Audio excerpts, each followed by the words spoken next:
Welcome back to my YouTube channel again. This is Ralph731. Sa mga hindi pa po pala nakasubscribe, pakiclick naman po ang subscribe button at ang notification bell and leave comment below. Baka may katanungan kayo, suggestion kayo, sasagutin ko po lahat yan or gagawan ko ng video katulad po ng ganito.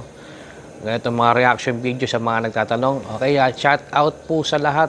Luzon, Visayas, Mindanao, sa aking mga kaka-elixir dyan, ka-YouTuber, mga customer ng RR73 Moto Online Shop at sa mga followers ko sa Facebook. Shout out sa inyo. Okay, magandang araw. Short video lamang po ito.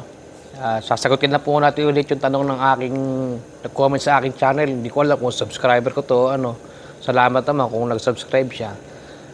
Always ganito po yung gagawin ko. Pag may mga nagkakatanong, gagawa ko ng video para mas marami makapanood. Diba? Mas maganda paliwanag.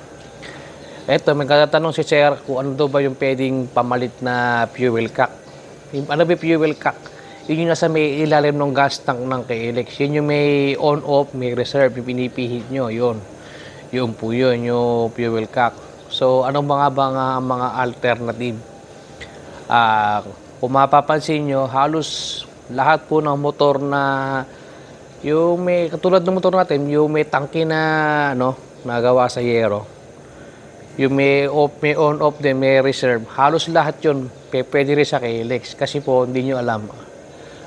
Ang base ng fuel cock, lahat ng klase ng motor dito, basta may reserve on-off, pare-parehas lang po ang base. Basta may nakita kayong dalawang butas para sa bolt, yung 2 bolts na fuel cock.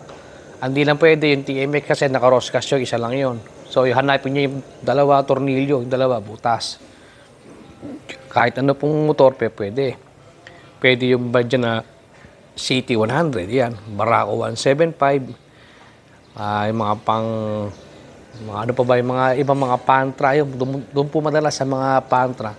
Yung nasira kayo sa YC125 ko, nakabili ko ng Hindi ko alam kung pambarako yata yung nakalagay doon, pambadya. Basta parehas po yung base, pwede yun. Napakamahal pa naman ng fuel cock ng KLX. Pero nagtataka ako sa iba mga kaka-elixir. Bakit po nasisira yung fuel cock nila? Ano ginagawa nila? Samantalang yung KLX namin dito, 2011 model pa. Hanggang ngayon, buo pa yung fuel cock. Hindi naman kami ginagawa Baka siguro sila araw-araw. Pag-aray, i-off, ganun. Doon po nasisira din madalas yun eh. Yun nga po, may mga overflow sa gasolina.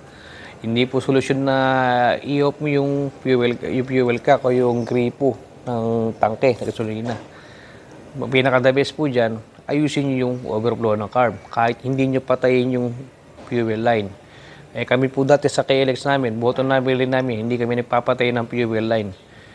Ito na lang, pag matagal talaga hindi namin siya gagamitin, wala kaming trail, pinapatay namin. Pero dati hindi talaga kami nagpapatay ng fuel line kasi walang overflow.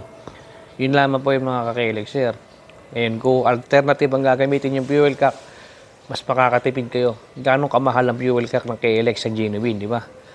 Fuel cock na replacement sa ibang motor na sukat sa KLX, nakakabili ko na 150, 200 pesos, depende po sa klase. Meron naman magaganda replacement yon. Yung sa mga naka-KLX naman na wala yung pinakahinawa kapihitan, pwede pa yung Barako 175 doon. Pwede nyo ilipat yun. Yun lang po gagawin nyo. Okay, mga ka-elixir, maraming salamat po. Hanggang dito na lang po ating video. Short video lamang po ito. Ginawa ko lang ng video yung tanong ni Sir. Ayan. Tapos, para maipariwanag ko sa inyo mabuti. Okay, maraming salamat po. Hanggang dito na lang.